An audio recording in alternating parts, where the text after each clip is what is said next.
Alright, things you need to know about your tension. Now, I did a couple swatches of tension. The higher the tension, that means the more, the tighter the top thread that goes through your needle is. So, I had, you can see, this one right here is at the high tension number 6 on my machine.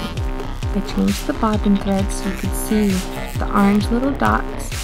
That means it's pulled way too tight because I'm pulling more bobbin thread to the top than I should. Now this one looks fine from this side. This one was about a 2. But if you look on the side, the white is popping up at the edge. That means I had it too low. Now this one right here, in the middle right here, is at a 3 for mine. No orange on this side, and no white on this side. Perfect tension.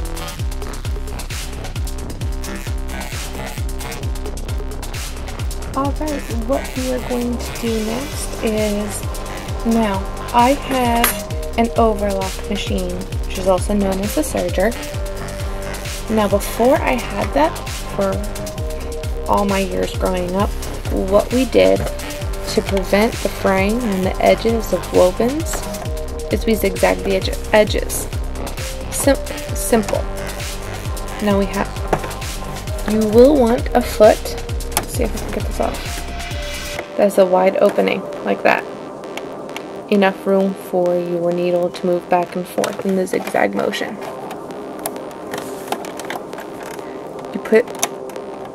You can make the zigzag wider or not. It's up to you.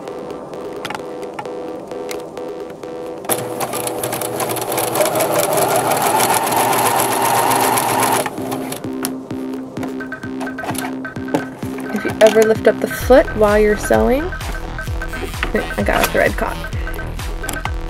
If you ever lift up the foot while you're sewing, make sure your needle is down so you don't lose your place. Try and get the zigzag to go over the final edge, and it prevents more fraying than what's already happened.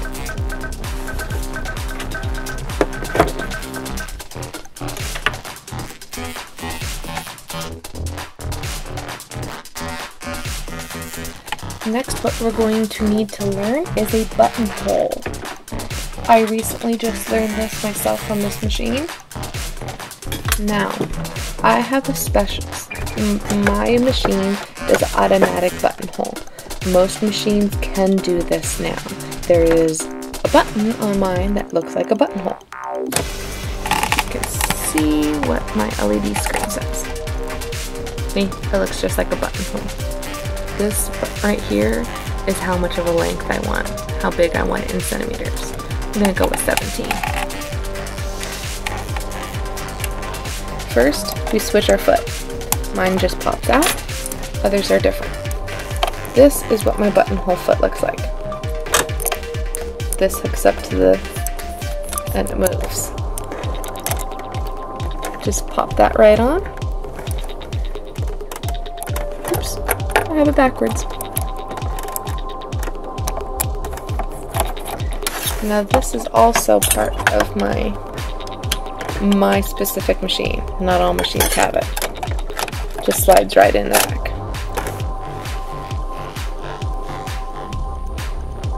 Alright. Next, what you're going to do, of course, is lay your fabric in. Now this is completely automatic. I don't have to do anything but press the foot on my machine. It does it by itself. If you have a huge garment on the side, you will want to hold your garment up so then the feeder feet can only move so much weight at a time. So it just takes the weight off of it. And let's see if we can watch this.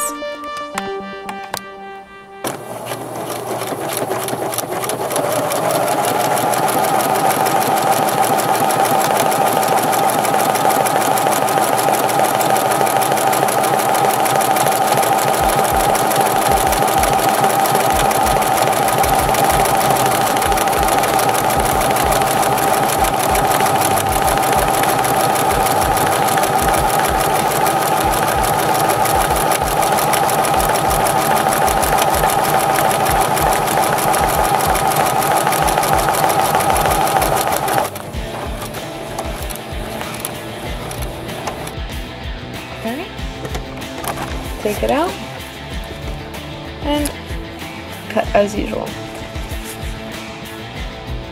Now, it bulked up a little bit at the one end, mainly because I think I ran out of room.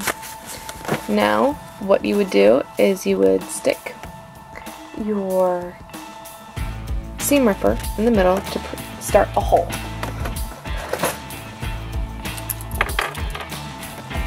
So, I'm going to start like this. Make sure not to poke your finger. So it just starts a hole for you. Then you would take your small scissors and keep snipping down the end. Try not to snip your actual threads itself because that's what's binding it, so it does not make a mess with fraying. And that's it. Super easy, and you got a buttonhole. You can trim these edges and these threads, and it doesn't matter. Now, next what we're gonna do is we're gonna add a button for it. Then you will want to take off all your special feet. You don't need any feet on at all.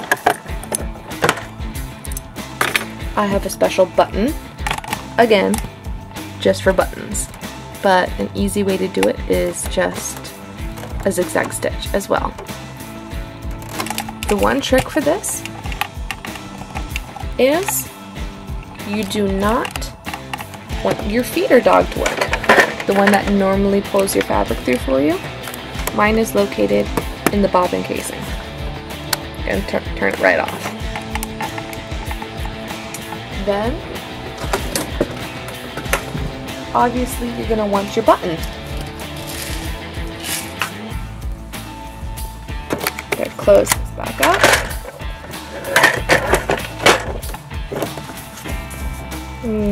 Go like this. I'm just going to put it right next to the buttonhole.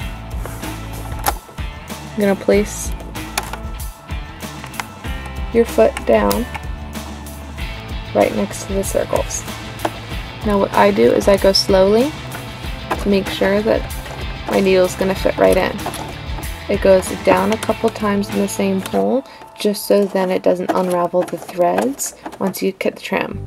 Now move to the next side. And see, it'll fit perfectly. So, what you need to do now is just press the foot button.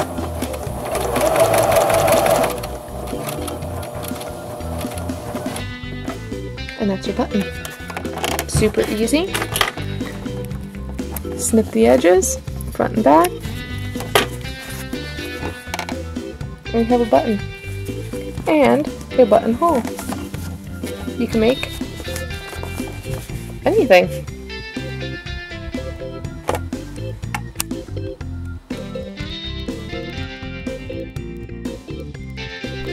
Alright, welcome back.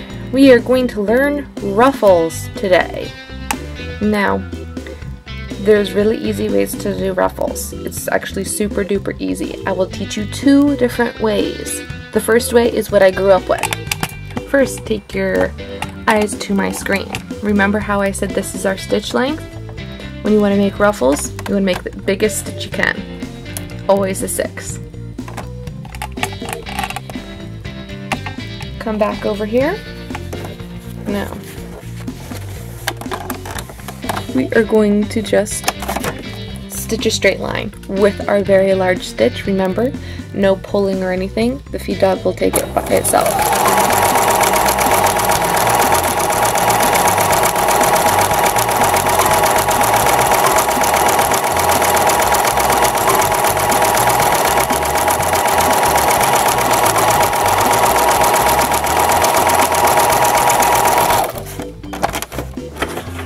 Leave a long thread and snip.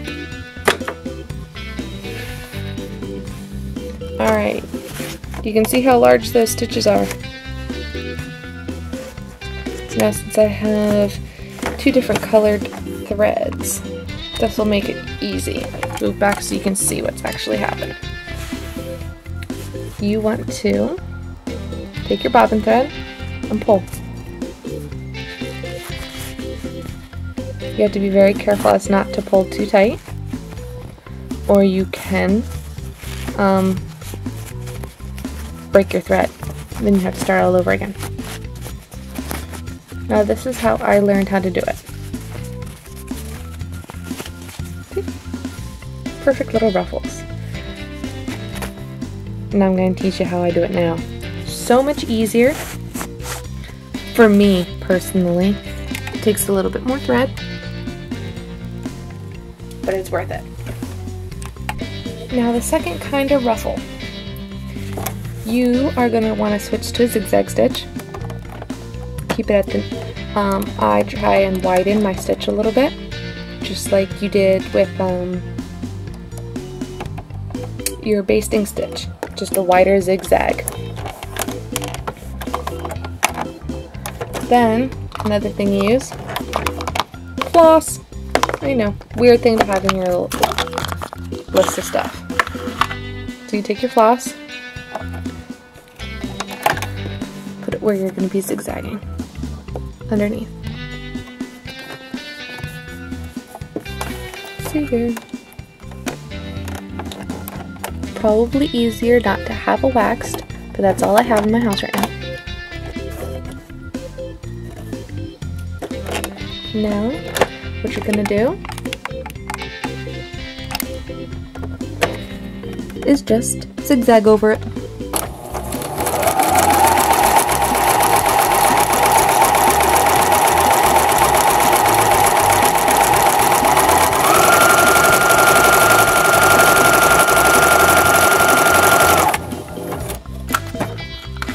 Stop, pull more.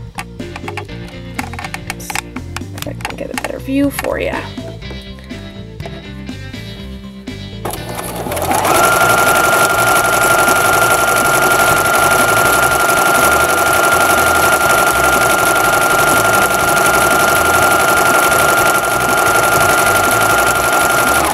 We're going to stop here just for the sake of it. You don't have to leave extra length on this one because you have your floss. See? Your floss is just within your zigzag stitch. All you have to do this time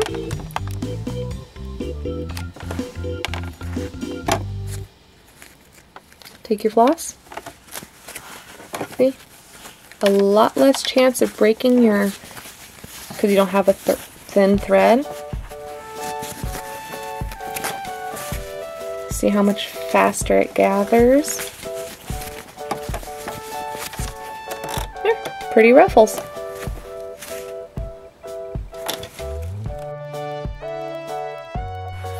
Alright, now we're going to learn how to iron our seams properly. Now I even taught my husband how to do this when we were making our children's baby quilts, so it is super easy. First, I have just 2 pieces of cotton fabric sewn together, right sides together, so the knife seams out. Lay face down, so you have the outer seam out. Alright, first you start with your iron on one side and you're pulling the other side of the fabric with this side and iron over the seam. Now you want to do it the opposite, so I turn it around, iron on this side, tugging on this side, and iron over. Then you can flip it right side out and iron. Now it's a perfectly ironed seam. One other thing you can do then, this is how I did it when I was a kid. If you're going to zigzag the edges to reduce bulk in your seams, you want to iron the seam apart. So after you do all that, open it up and just iron. I always then normally boost it with some steam.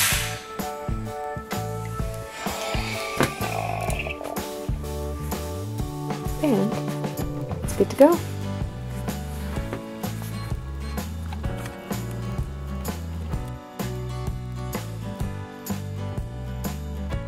Alright, now we're going to learn how to iron for a hem.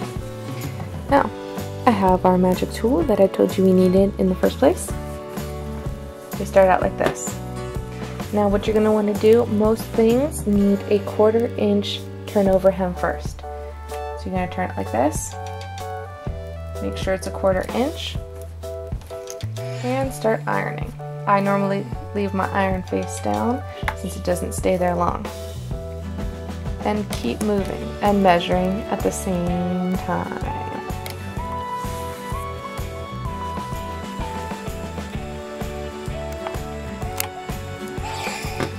Once that's pressed down,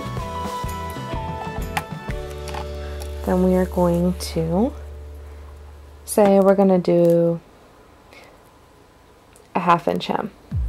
So we're going to set it to 1/2 inch, turn it one more time, and measure out that 1/2 inch.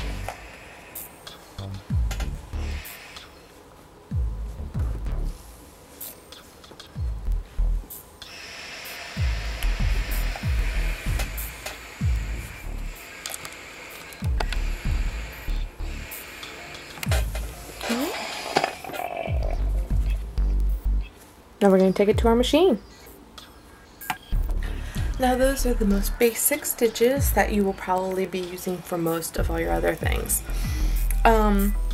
Then next time we will probably start with maybe some PJ pants, or even, since thinking of the holidays, I know still 3 months away, but maybe a Christmas stocking. Everybody needs a Christmas stocking, right? And then I still have to make my 2-year-old a Christmas stocking. I'm a little behind. So, we'll see you next time, and I hope this helped a little bit. If you need any more in-depth information on any one of these skills, shoot it down, and I will help you out as soon as I possibly can. Alright, see you later.